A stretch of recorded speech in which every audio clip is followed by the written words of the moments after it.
Bem, gente, bom dia, boa tarde, boa noite.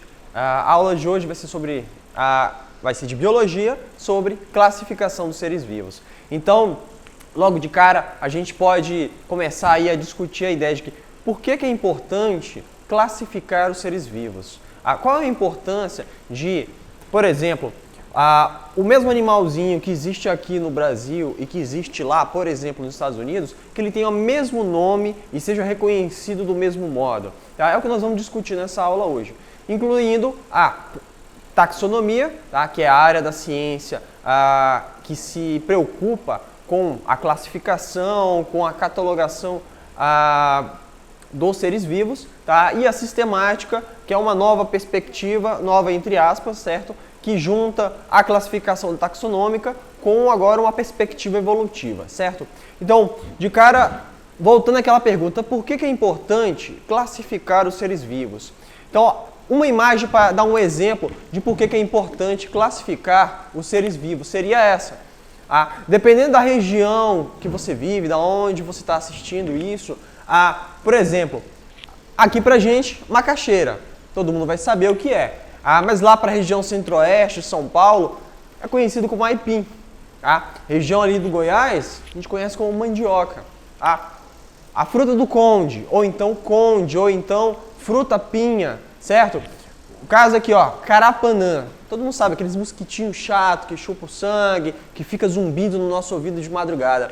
Mas em outras regiões, muriçoca, pernilongo, e lá na região do sul, lá, o borrachudo, é o mesmo animal. Certo? É o mesmo tipo, um mosquitinho. Agora você imagina dois pesquisadores que trabalham com os mesmos seres vivos, com os mesmos organismos, conversando. O animal que eu trabalho, ele tem pelos, ele produz leite para alimentar os filhotes, ele tem um hábito parental, ou seja, que ele cuida dos filhotes e tal. O meu também é assim.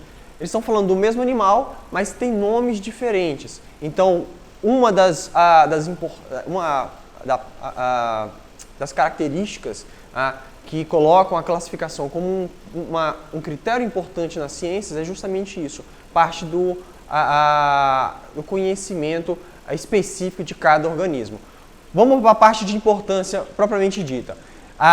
Imagina você chegando numa biblioteca e chega eu quero um livro que, sei lá, ficção científica. O pessoal lá da biblioteca vai falar, tá nessa seção aqui, procura, tá? Ou então, melhor, tem vários. Estão espalhados, o pessoal não organizou. Você vai passar dias andando entre as fileiras da biblioteca procurando o livro que te interessa, que fale sobre o tema que você está procurando, certo? A ideia aí de organização dos seres vivos é justamente isso, facilitar o encontro de dados a respeito desses seres vivos. Outro critério seria conhecer. Ou seja, eu vou conhecer, por exemplo, animais que são nocivos, animais que são benéficos, plantas, por exemplo, que eu posso me alimentar, plantas que eu tenho de evitar, porque são venenosas, certo? E diferenciar, convenhamos, existem vários animais que são de espécies diferentes, mas que eles apresentam características muito parecidas. Apresentam características que se confundem para um observador, alguém que observa de forma rápida ou simplesmente na hora do susto você se depara, por exemplo, com uma cobra cega caminhando, uma cobra, foge. No final, um anfíbio que não representa perigo nenhum para o ser humano. Ou então você vê uma serpente do milharal, confunde com uma cobra cega pela coloração e tudo mais e acaba se colocando em risco. Não que a serpente do milharal tenha veneno e represente algum perigo, mas a ideia de ser uma serpente, certo?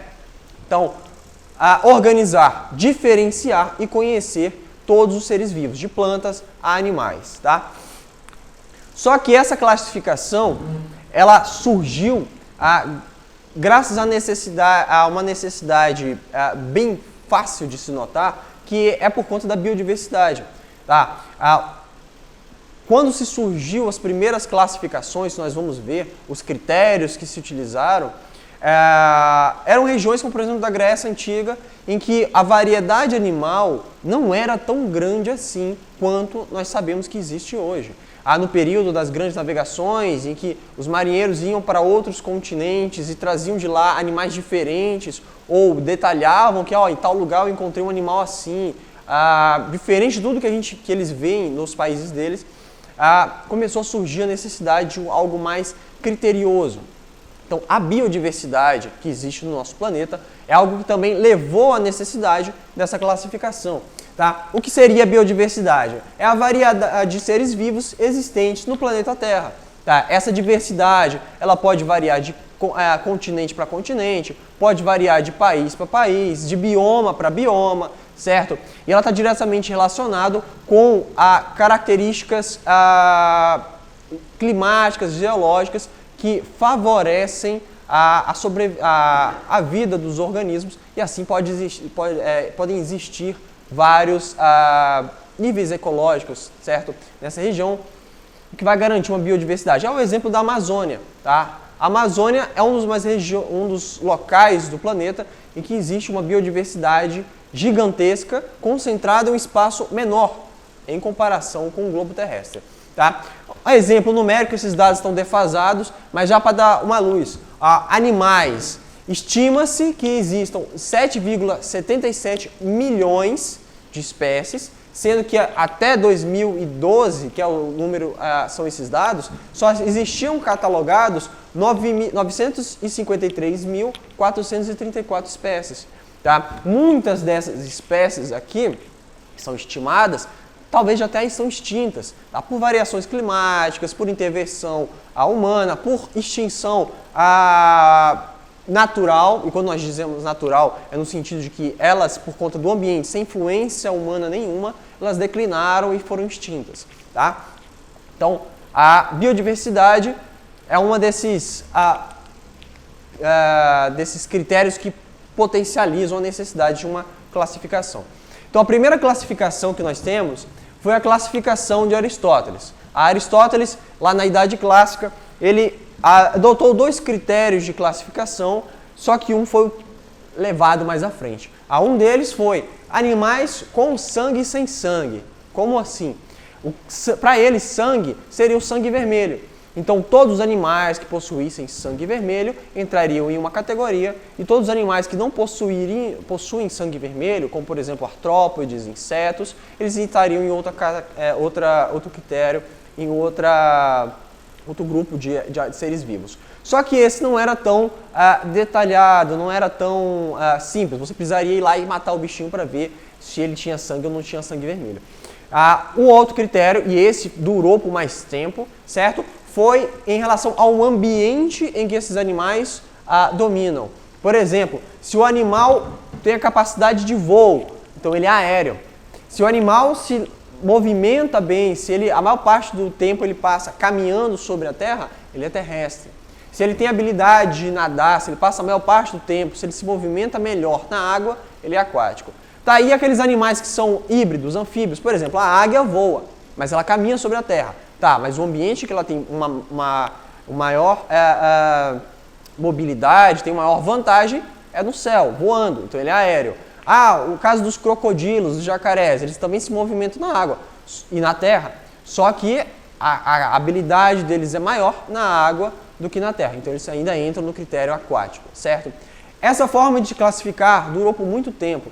Tá? Existiram outras, como por exemplo Santo Agostinho, que classificava os animais, usava como critério se eles eram úteis, nocivos ou indiferentes. Isso levando em consideração o que o ser humano, o que esses animais representam para o ser humano. Se eles são úteis ao ser humano, se eles são nocivos, como o caso de serpentes, animais venenosos, e se eles são indiferentes, ou seja, tanto faz, tanto fez para que esses animais existem, certo? Outra classificação, e essa que nós observamos até hoje, foi a proposta por Carl von Linné, ou Linneu, certo? Ele é considerado o pai da taxonomia. O que é a taxonomia? A taxonomia é a área das ciências que forçosamente trabalha com a descrição, identificação e classificação dos seres vivos. Tá? Ela está interessada em dar nomes específicos para cada espécie, agrupar elas em níveis hierárquicos, e aí tem um ponto interessantíssimo, que Linneu classificava esses animais por semelhanças morfológicas, tá? O critério dele eram os órgãos e estruturas morfológicas comuns. Então, por exemplo, se eu pego um lobo e um coiote e eu vou agrupar eles no mesmo grupo, por quê? Porque eles possuem estruturas anatômicas que se assemelham. Então, eles são muito parecidos, então eles são próximos. Próximo não seria a ideia melhor nesse sentido, porque Linneu não adotava a ideia de parentesco, mas eles eram mais parecidos, então eles pertenciam ali ao mesmo táxon. O que é táxon? Táxon são os níveis hierárquicos que Linneu criou para agrupar os seres vivos. Por exemplo, ele distribuiu em 7 táxons: reino, filo, classe, ordem, família, gênero e espécie. Tá? Cada táxon acima, ele engloba todos os outros táxons abaixo. Então, por exemplo, se eu digo que lobos e coiotes, eles possuem, por exemplo, pertencem ao mesmo gênero, significa que de reino até gênero, eles vão receber a mesma classificação e só vão diferir em espécie. Se eu digo que, por exemplo, leões, lobos, cachorros cachorro doméstico comum, eles pertencem aí à mesma classe, a classe dos mamíferos. Então, de reino a classe, eles vão receber a mesma classificação e vão diferir de todos os táxons para baixo, certo? É importante saber a ordem e saber quais são esses táxons? Sim. Por quê? Porque nas questões que aparecem cobrando taxonomia, eles vão, por exemplo, nós vamos ver no final alguns exercícios, alguns exemplos nesse sentido, eles vão jogar um textinho, ou então eles vão jogar relacionando duas espécies, vai jogar o nome deles lá, o nome científico, e vai perguntar, eles pertencem ao mesmo gênero?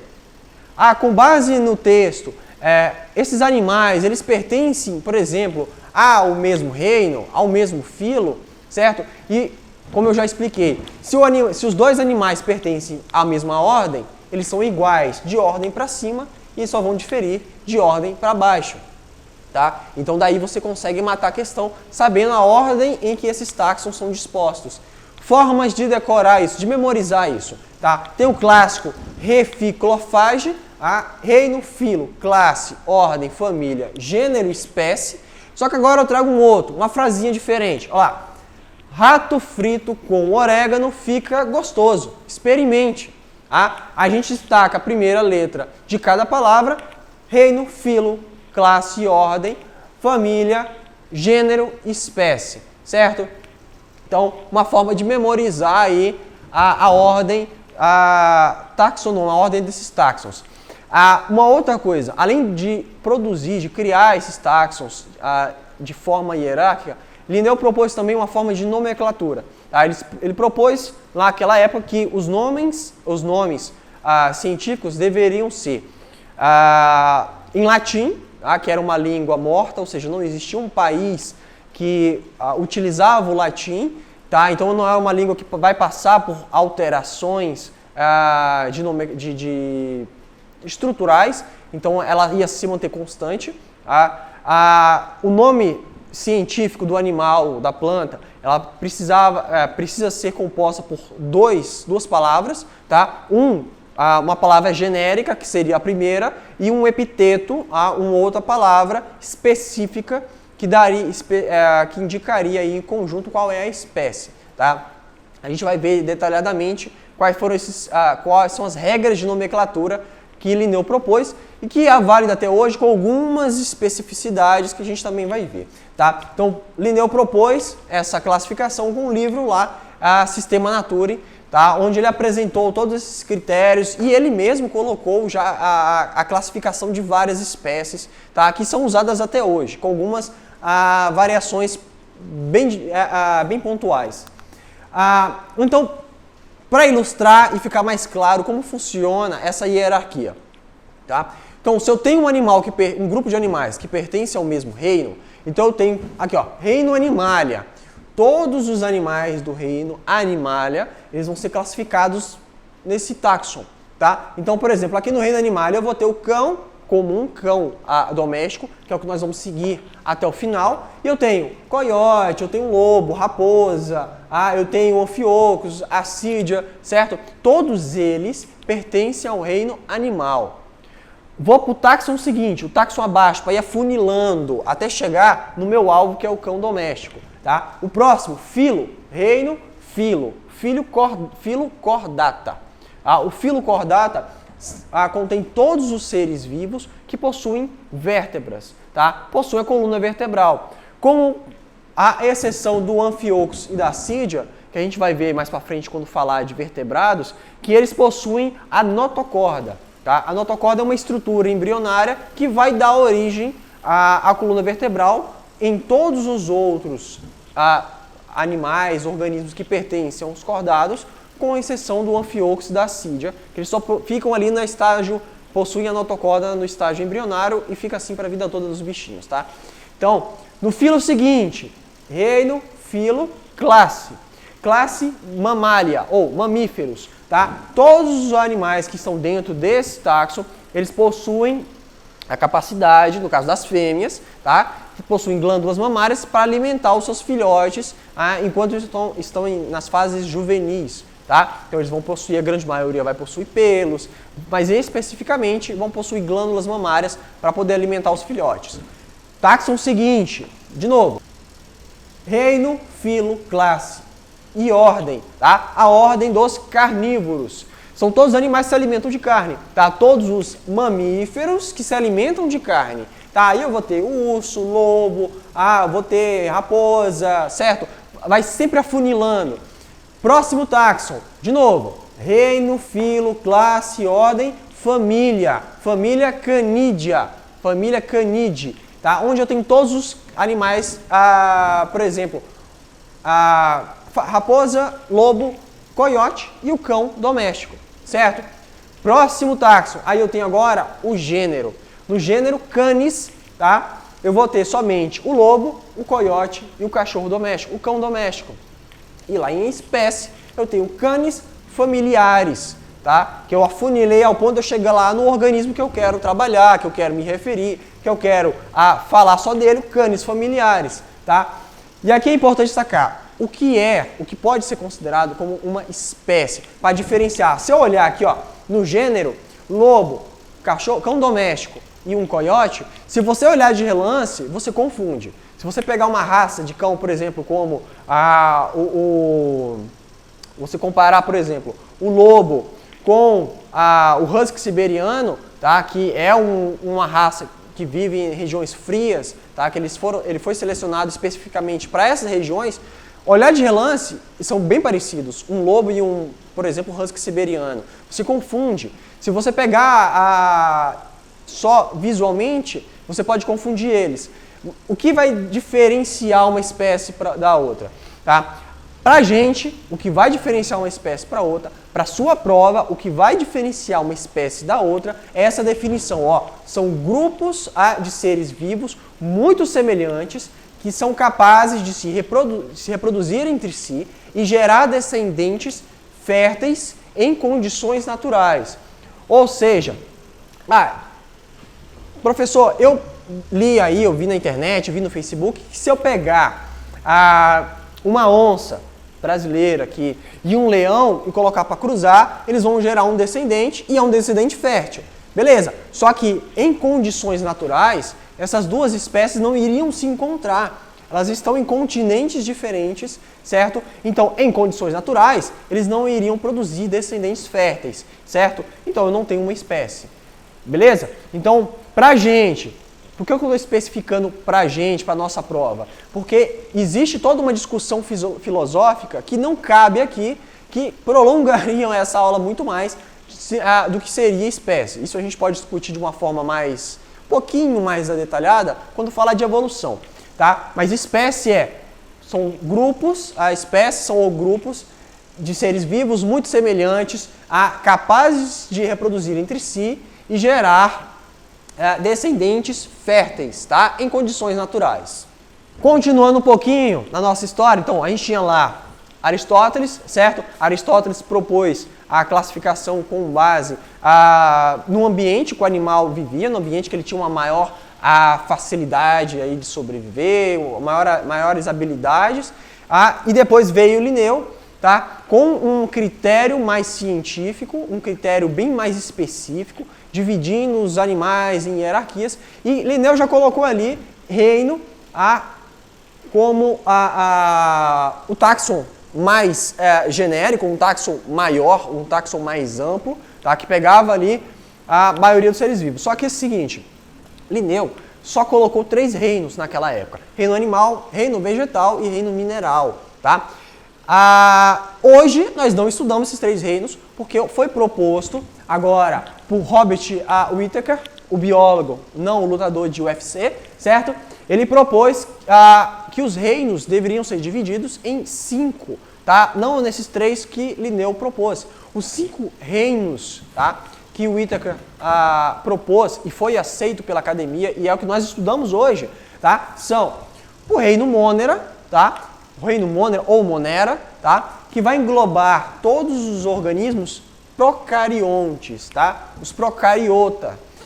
O que são organismos procariontes? São organismos unicelulares que não possuem carioteca, que não possuem uma membrana, um envoltório que separa o material genético do citoplasma, certo? Então, os procariontes, organismos um pouco mais simples, tá? Eles englobam aí no reino Monera bactérias e arqueobactérias, ou só arqueos, certo? Organismos um pouquinho mais simples. Nos próximos reinos, reino protista, reino fungi, reino animalia e reino plantê, todos eles são eucariontes, ou os eucaria. Tá? Todos eles vão possuir uma carioteca, uma membrana que separa o material genético do citoplasma. Vem lá, se ainda tiver alguma dúvida sobre isso, a aula de citologia do Daniel, certo? Mas nós já vimos isso em sala de aula sobre citologia, beleza? Então, no reino procarionte, eu tenho organismos unicelulares ou pluricelulares, tá? Que possuem uma complexidade maior do que o que é observado no reino Monera, tá? Fungi, eu tenho fungos, eu tenho leveduras, eu tenho bolores, certo? Há organismos que por muito tempo foram classificados como plantas por crescerem no solo, crescerem em substratos e se assemelharem muito a plantas. Mas, na verdade, eles estão em um intermediário entre plantas e animais, entre aspas, tá? Porque eles são fixos, tá? A maioria das espécies, elas ficam fixas, tá? E eles são heterotróficos. O que significa isso, serem heterotróficos? Eles se alimentam por absorção. Eles encontram a comida externa a eles, tá? E jogam ali as enzimas de degradação e vão absorvendo aquilo que é necessário para eles, tá? Reino animal, eu tenho todos os animais, e o reino plantê, eu tenho todas as plantas. Organismos que possuem aí, sinteticamente, são o corpo delas pode ser dividido em 3 estruturas básicas, que seria a folha, caule e raiz, tá? Que é um pouco vai diferenciar quando a gente falar de algas, tá? Que algumas são foliares, algas que possuem o que seriam folhas, certo? Mas elas diferem de plantas por não possuírem todos esses critérios. Nós vamos ver especificamente quando falar do reino protista. Tá. Quais são as regras, quais são as normas propostas por Linneu, que a gente usa até hoje, sobre a nomenclatura? Tá? De cara, nome em latim ou latinizado. Tá? O latinizado por exemplo, conforme os animais foram sendo descobertos, as espécies foram sendo catalogadas, algumas pessoas colocavam seus nomes ou sobrenomes naquela espécie. Quando se adotou uma regra generalizada que os nomes deveriam ser em latim, e a pessoa não está, por exemplo, viva mais para propor outro nome, o que eles fizeram? Eles latinizaram, eles acrescentam sufixos no final ou no início, ou prefixos no início das palavras, para dar uma noção de que ela foi latinizada. Trazem aí uma origem da palavra, certo? Para que o nome da pessoa ainda faça parte, já que foi ela quem propôs o nome, ela que descobriu a espécie, mas que agora ela siga o mesmo critério internacional. Tá? Nome científico deve ser único, ou seja, não pode existir dois organismos, duas espécies diferentes com o mesmo nome. Tá? Tem que ser único. É que nem RG, tem que ser só um para cada. Nome composto por duas palavras. Um termo genérico, tá? Que vai ser o gênero, e um epiteto específico. Tá? Então, por exemplo, Homo sapiens, tá? O gênero Homo, certo? Que vai englobar todos os outros primos, tá? Dos seres humanos, pegando como critério uma perspectiva evolutiva, o Homo sapiens, Homo neanderthalis, Homo erectus, certo? Todos vão possuir o mesmo gênero, mas o sapiens, certo? É exclusivo para a nossa espécie. Por exemplo, canis familiares, o cachorro comum, tá? Gênero canis, só para destacar, se eu colocar só canis em uma frase, eu provavelmente, com toda certeza, estou me referindo ao gênero. Tá? Se eu colocar só familiares em uma frase, em uma sentença, eu não estou falando da espécie. A espécie é tudo isso aqui, ó. Canis familiares. Eu não posso tirar o gênero e falar, ó, isso aqui é a espécie. Não é. Tá? A espécie é os dois. No máximo que eu posso fazer é abreviar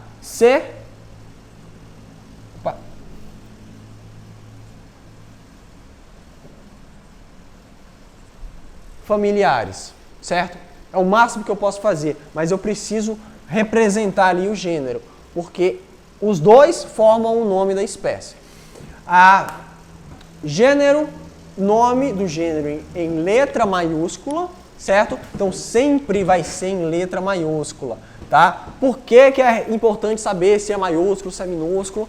Porque na hora que te cobrarem isso em prova, eles podem apresentar alternativa lá, qual o nome certo para essa espécie, tá? Aí a única diferença que vai ter lá é a forma da escrita, tá? Que o gênero numa questão ela vai estar escrito com letra minúscula e no outro com letra maiúscula, tá?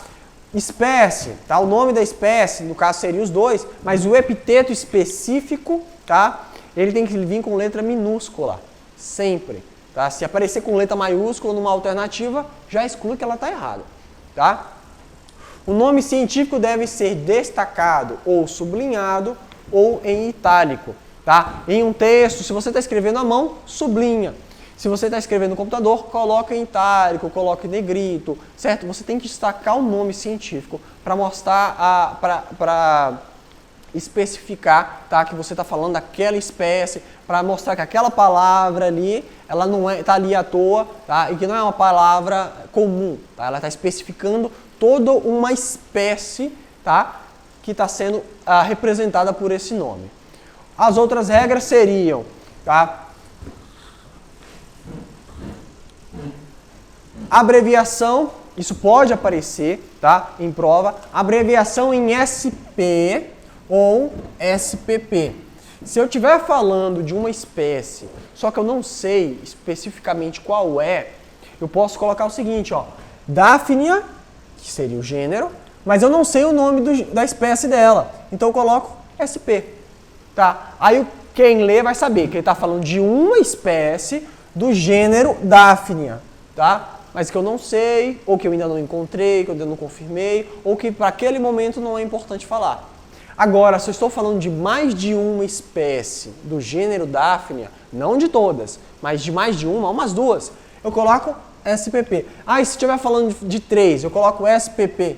P? Não, tá? Se eu estiver falando de 3, 4 espécies dentro do gênero Daphnia, eu coloco só SPP. Só, tá? Crédito ao autor, tá, da nomeação. Então, o autor que deu o nome, tá, para aquela espécie vai estar ali sempre o sobrenome dela acompanhando, tá, o nome científico do animal. Por isso que muitos lutam e brigam para dizer eu dei o nome primeiro, porque o nome dessa pessoa vai acompanhar sempre que essa espécie for citada. Tá? Nome e ano em que ela foi catalogada. Existe também a lei da prioridade, que é basicamente o seguinte: se dois pesquisadores, exemplo de novo das onças, a onça, o leão das montanhas lá nos Estados Unidos e a nossa onça parda, que é a mesma espécie, só está localizado em regiões diferentes, se o pesquisador catalogou ela lá e o outro catalogou ela aqui no Brasil, e aí, quem é que vai ficar com o nome, já que os nomes são diferentes? Quem vai realmente dar o nome para a espécie? Quem catalogou primeiro, tá? Prioridade para quem registrou ela primeiro. Mesmo que eles tenham feito no mesmo período, quem deu o nome primeiro recebe o mérito. Se ocorreu no mesmo período, assim, questões burocráticas e tudo mais, existe ainda a questão de colocar o nome dos dois ou fazer uma junção. Isso é muito raro, tá? Normalmente a lei equivale à lei da prioridade. Quem catalogou primeiro fica com o nome da espécie fica o que ela escolheu. A outra pessoa, infelizmente, perde a oportunidade de nomear essa espécie. Quando existir subespécies, o nome será composto por 3 palavras, sendo a última a subespécie. Então, por exemplo, Rea mellifera adessonil, tá? Eu tenho o quê? Aqui eu tenho gênero, tá? Eu tenho a espécie e eu tenho a subespécie. A subespécie, aqui eu estou falando de uma abelha, tá? Uma abelha melífera, certo? Então, quando aparecer 3 nomes aqui seguidos, não é que está errado, é que muito provavelmente ele está se referindo a uma subespécie muito específica, tá? Então, lá no finalzinho, a última palavra vai estar relacionada à subespécie, tá? E quando a gente vai falando de subgênero, tá? Já a gente vai ver mais especificamente essa ideia de subespécie, subgênero, tá? Então, quando a gente vai falando de subgênero, o subgênero vem em letra maiúscula também, tá? Logo depois do gênero e entre parênteses, certo? Então, apareceu entre parênteses, logo depois do gênero, estou falando do subgênero, e ele também tem que ser com letra maiúscula. Se vier com minúscula, a alternativa está errada, tá? Se vier sem parêntese, tá? E tiver tudo minúsculo, olha em relação ao contexto, tá? da questão lá, porque provavelmente está te dando uma dica em algum ponto do texto, te indicando se ele está falando de uma subespécie ou de um subgênero, tá? Então, cuidado com isso. Se falou de subgênero, ele vem entre parênteses e vem com letra maiúscula. Se falou de subespécie, a última aqui, ó, é a subespécie, certo? E ela também vem em minúscula. Por exemplo, nós, seres humanos, seria Homo sapiens sapiens, a nossa subespécie. Beleza? Então, como é que ficaria isso de acordo com a visão de Linneu, tá? Linneu classificava os organismos de acordo com a similaridade, tá? Com a aparência deles. Então, aqui, ó, lobo e coiote. Se a gente pegar lá a hierarquia de Linneu, a gente tem aqui, ó, reino, animalia, reino, animalia. Filo, filo cordata. Classe, mamália, mamália. Ordem, carnívora. Família, canídea. Gênero, canis. E a única diferença vai ser aqui, ó, espécie, Canis lupus para o lobo e Canis latrans para o coiote. Por quê? Porque eles são bem parecidos. Lembrando, Linneu não utilizava um critério evolutivo, ele utilizava um critério morfológico, aparência. Se eu pegar uma espécie um pouquinho mais diferente, como por exemplo um leão, tá? Aí eu posso chegar para você e falar, ó, até ordem eles são parecidos, até ordem eles pertencem aos mesmos táxons. Então eu sei que de ordem para cima é tudo igual. A diferença vai estar de família para baixo. Família, Felidae, Canidae. Gênero, Panthera, Canis, certo? E a espécie vai ser diferente, Panthera leo, e o Canis lupus. E se eu pegar uma espécie ainda mais diferente, como por exemplo um peixe palhaço, aí de cá a gente fala, eles pertencem só até a nível de filo. Daí para frente, tudo é diferente, tá? De classe para baixo, classe, ordem, família, gênero e espécie, eles não pertencem ao mesmo grupo, certo? E o que esses dois animais têm em comum? Tá? O que essas duas espécies têm em comum? Eles pertencem ao mesmo filo, mesmo reino, reino animal, e ao mesmo filo, cordata, ao filo dos vertebrados. Todos eles possuem uma coluna vertebral, tá? Então até aqui eles são parecidos, mesmo que sejam espécies bem diferentes, uma terrestre e uma aquática, tá? Agora, até aonde a gente viu agora, a gente estava falando de taxonomia, tá? A taxonomia, qual é a função da taxonomia? Identificar, classificar e organizar os seres vivos, tá? Usando o critério de Linneu, a gente vai classificar de acordo com a anatomia do animal. Só que, depois da publicação do livro A Origem das Espécies e a difusão aí das ideias evolutivas, uma nova forma de se organizar os seres vivos surgiu, tá? Que seria a sistemática filogenética. A sistemática filogenética ela vai juntar a taxonomia, tá? Todos os critérios que envolvem a taxonomia de identificação, classificação, organização, mas uma relação parental, uma relação de parentesco. Lembra que um dos pilares da teoria evolutiva é que todos os seres vivos possuem um ancestral comum.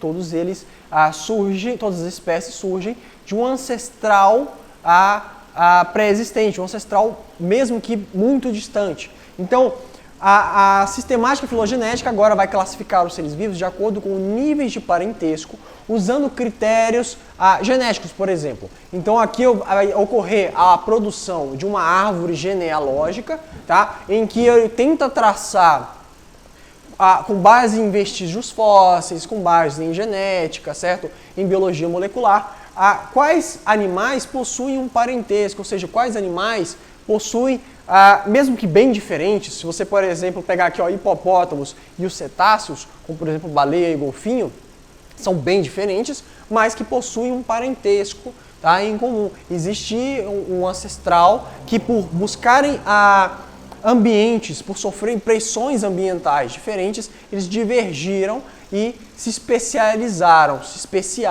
ao longo do tempo. Tá? Lembra lá, evolução é a variabilidade, tá? Pressão do ambiente mais tempo. Tá? O tempo vai fazer com que essa variabilidade genética e a pressão que o ambiente está exercendo provoque uma alteração ao longo do tempo. Tá? Então, ele traça uma relação de parentesco. É o que a gente vai ver. Por exemplo, uma forma de representar esse parentesco é com o cladograma. Tá? O cladograma é uma simplificação de uma árvore genealógica. Então a gente tem, por exemplo, conforme o tempo vai passando, esses traços indicam justamente isso. Quanto mais alto está uma espécie, se a espécie estiver aqui, certo? Significa que elas estiveram em períodos diferentes. Sempre na ponta dos ramos eu tenho as espécies presentes. Eu tenho as espécies que eu vejo agora. Quanto mais embaixo eu observo no ramo, mais antigas são essas linhagens, tá? Mais antigas são essas espécies. Então, por exemplo, aqui na base eu tenho um ancestral comum a todos os seres vivos, tá? Conforme o tempo vai passando, essa linha vai subindo, eu chego em um nó, tá? Os nós são pontos de divergência, em que as espécies divergem por pressão do ambiente, por variabilidade, e elas seguem caminhos diferentes. Olha o exemplo aí da baleia e do hipopótamo, tá? E elas divergem. Chega a outro ponto de pressão, de especiação, ou por variação climática, ou porque surgiu uma barreira que separou duas populações. O caso de um rio, o caso de, por exemplo, uma montanha que começou a surgir por conta de um terremoto, certo? E aí as espécies divergem novamente. Com isso, o tempo vai passando, a linha vai subindo e os nós representam o surgimento de novas espécies. Isso seria a cladogênese, certo? O surgimento de novas espécies por a variação do tempo em cima aí da pressão que o ambiente exerce na variabilidade genética da população. Então, por exemplo, quais são os critérios agora? Vão continuar os critérios que são compartilhados a níveis anatômicos, fisiológicos e moleculares. Agora o molecular está indo direto com o material genético dessas espécies. Então eles comparam a posição de algumas proteínas, como determinadas proteínas são feitas, a estrutura óssea, a anatomia dos animais, que contam a história, tá, de como essas estruturas se desenvolveram, como elas se especializaram. Tá? E a representação aqui dentro desse cladograma. Então, olha lá, um exemplo. Aqui eu tenho um cladograma a nível de classe. Tá? Então eu tenho aqui as 5 classes. Tá? A gente junta peixe aqui e junta mamíferos lá. Então é o seguinte, olhando aqui, acompanhando a nível de tempo, lá, tem um ancestral comum, tá? O tempo foi passando, o ambiente foi exercendo pressão, ocorreu uma mutação, tá? Surgiu ali estruturas simplificadas de vértebras, tá? O primeiro clado, o primeiro taxon, a nível de classe, que surgiu essas vértebras, seriam lá os peixes cartilaginosos. O exemplo que a gente tem agora são os tubarões, tá? Vai passando o tempo de novo, ocorre uma mutação e aí eu tenho uma outra especiação, tá? Surgem agora alguns organismos que possuem esqueleto ósseo, tá? Os peixes da classe Actinopterídeo, por exemplo, que são os peixes que possuem ossos. Passa o tempo novamente, eu tenho uma especiação, uma mutação que leva ao surgimento de 4 membros, o surgimento dos tetrápodes, tá? São todos animais que possuem 4 membros. E a gente vai lá aos primeiros anfíbios, certo? Que vão dominando o ambiente terrestre. Ovos com casca. A gente aí tem mais uma divergência entre os grupos que vão dar origem aos répteis e às aves, tá? Continua o tempo. Glândulas mamárias, eu tenho aqui os mamíferos, tá? Só que mamífero, a gente vai ver ao longo do tempo que vão ter 3 grupos de mamíferos. Aqueles que ainda botam ovos, mas dão de mamar, que é o caso dos ornitorrincos, tá? Os que o desenvolvimento não é completo dentro da mãe, ou ele não é placentário, que é o caso dos marsupiais. O filhotezinho se desenvolve por um tempo dentro do útero da mãe, depois ele sai e entra dentro de uma bolsa, e fica ali terminando de crescer, terminando seu desenvolvimento. E os placentários, surgimento da placenta, que são os mamíferos placentários. Tá? Então, ao longo do tempo, conforme essas características vão surgindo, eles vão sendo posicionados dentro do cladograma em relação a tempo e característica. E com isso nós vamos construindo como que as espécies evoluíram, qual é o nível de parentesco entre elas. Por exemplo, répteis e aves possuem um ancestral comum extremamente próximo, tá? E aí depois lá, endotermia, que é a capacidade do organismo de produzir o próprio calor, que é uma das características que divergem entre répteis e aves. Nós vamos ver isso mais detalhadamente quando falar especificamente de aves, certo?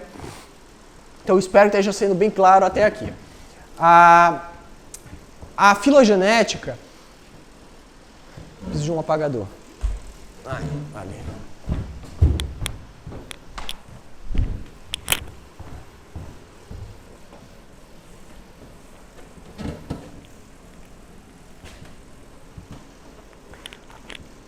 A filogenética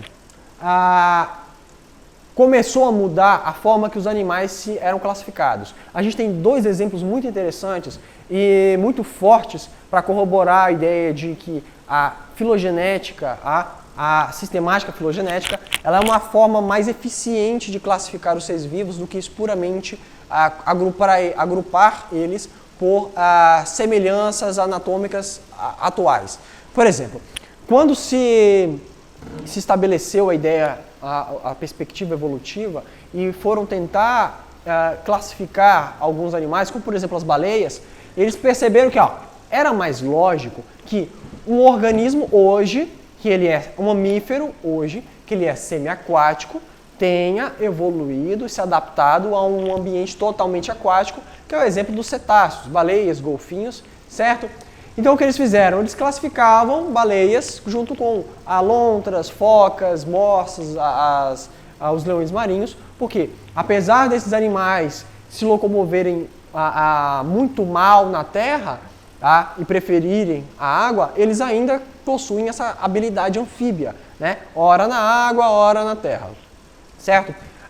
Só que com o surgimento de técnicas de análise de DNA, de biologia molecular, eles descobriram que os cetáceos, baleias e golfinhos têm um parentesco muito mais próximo com vacas, porcos, ovelhas e com camelos, certo? Eles conseguiram rastrear a nível genético e a nível também de fósseis, e essa é uma grande vantagem de se utilizar o exemplo das baleias, e o próximo exemplo que a gente vai ver, que são o exemplo dos cavalos, é que nós temos os registros fósseis muito bem descritos, mostrando pontualmente as alterações que ocorreram ao longo das linhagens, ao longo das gerações, certo?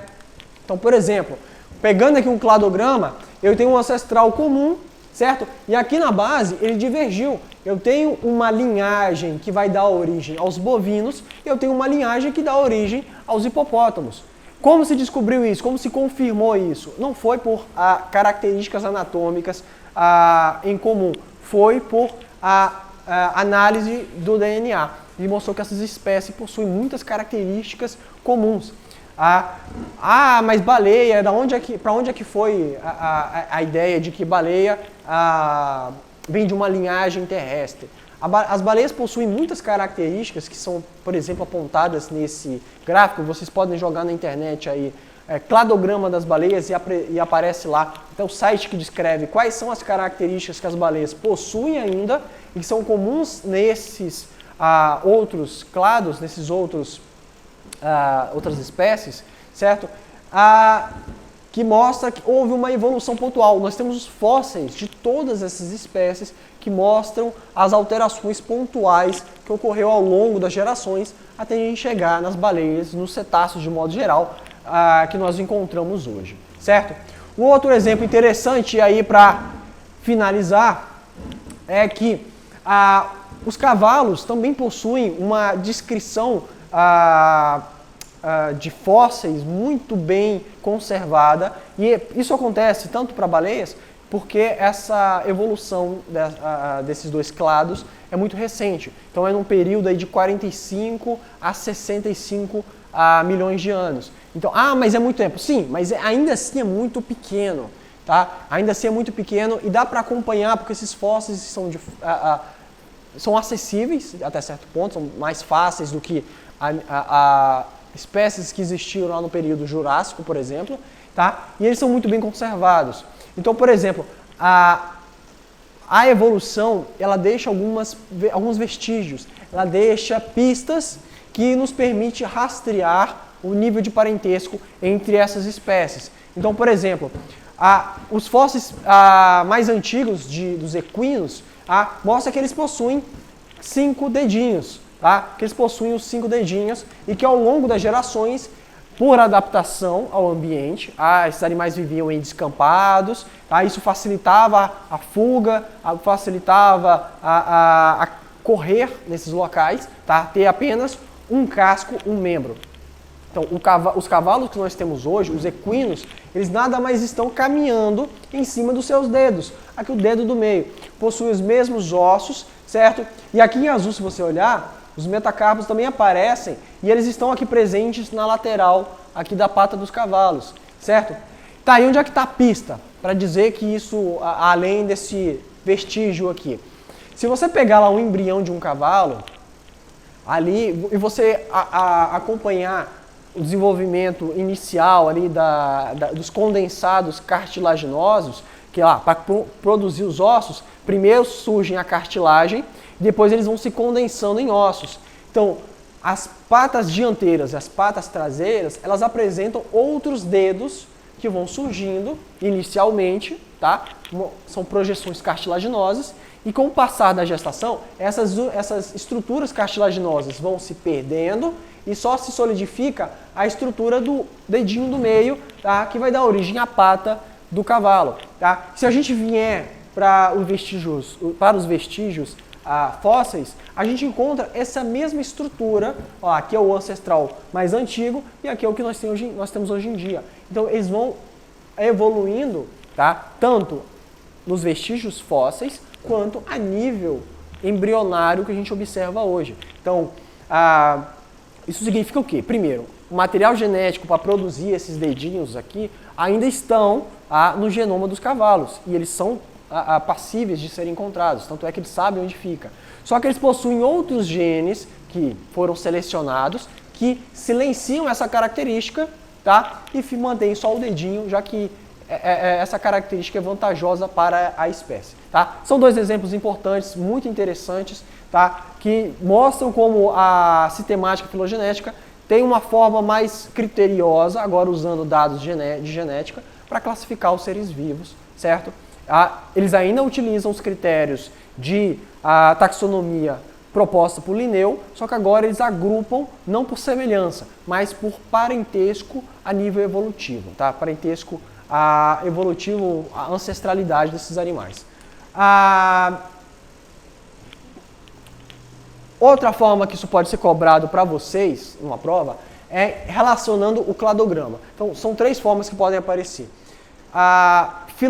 Grupos monofiléticos, tá? Eles possuem um ancestral comum muito próximo, tá? Então, eles podem...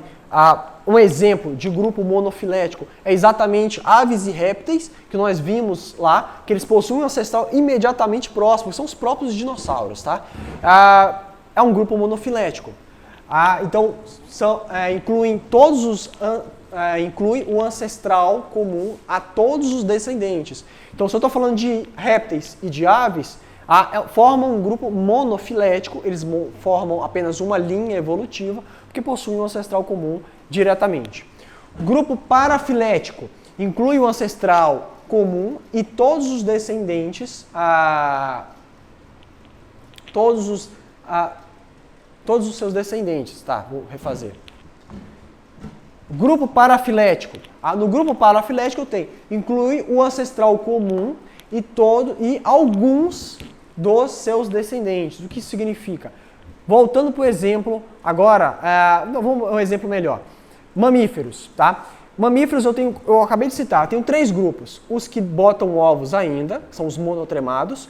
Os que o desenvolvimento começa dentro do útero da mãe e depois o embrião migra, ele mesmo migra, caminha para uma bolsa fora do corpo, que são os marsupiais, e tem os placentários, que todo o desenvolvimento embrionário ocorre dentro do útero da mãe, tá? Se eu falar somente dos marsupiais, falar somente desse grupo, se eu estiver me destacando somente dessa característica de bolsa, a bolsa marsupial, eu estou falando de um grupo parafilético. Por que parafilético? Porque eu estou ignorando os outros 2 grupos. Eu estou ignorando os mamíferos monotremados, que ainda botam ovos, e os mamíferos placentários, que o desenvolvimento embrionário ocorre dentro do útero da mãe. Então, um grupo parafilético, eu estou trabalhando uma característica que é exclusiva de um grupo, mas eu esqueço todos os outros que fazem parte da história evolutiva. Então, os mamíferos fazem parte de um mesmo ramo, mas se eu estou falando de uma característica, por exemplo, a placenta, eu estou falando de um grupo parafilético, porque eu estou esquecendo o restante da história. Estou esquecendo os monotremados e os marsupiais. Beleza? Grupo polifilético. O grupo polifilético não inclui o ancestral comum mais recente. O grupo parafilético é um grupo artificial. Eu não estou levando em consideração características que surgiram e foram levadas para os descendentes. Todas as características que eu trabalhar aqui em grupos polifiléticos, elas são análogas. Lembra lá de diferença de homólogos e análogos? Características análogas são aquelas que elas surgiram por convergência. Tá? Então, por exemplo, a asa das aves e as asas dos insetos. Tá? Elas não têm uma mesma origem embrionária, elas não têm uma mesma origem evolutiva, mas têm a mesma função. São características análogas, são grupos polifiléticos. Isso vale também lembrar que grupos monofiléticos possuem características homólogas. Tá? As asas do morcego e as mãos do ser humano são características monofiléticas, características homólogas de grupos monofiléticos. Beleza? Então, para finalizar, o exercício que eu tinha prometido, então, 2 exercícios bem simples, tá? Eu tenho aqui, ó, o homem e o gorila pertencem à mesma ordem. São primatas, pertencem também, obrigatoriamente, e ele quer saber quais são os táxons que o ser humano e que o gorila fazem parte. Então, vamos aplicar aquela nossa regrinha? Olha lá, se você preferir, pode ser lá, ó, re, de reino, fi, cló, fá, G. Reino, filo, classe, ordem, família, gênero, espécie. Ou então, rato frito com orégano fica gostoso. Experimente, certo? Então, olha lá. Ele já te entregou lá que o homem e o gorila pertencem à mesma ordem. Olha lá, eu tenho ordem bem aqui, ó. Se eles pertencem à mesma ordem, eles pertencem também a quais outros táxons? Lembra que eu falei? Tudo que tiver, por exemplo, se eu estiver falando de 2 espécies, que é o caso, Tudo que tiver acima é comum às duas espécies. Então, se eles pertencem à mesma ordem, eles são iguais daqui para cima, certo? Então, são iguais em reino animal, filo Chordata, a classe dos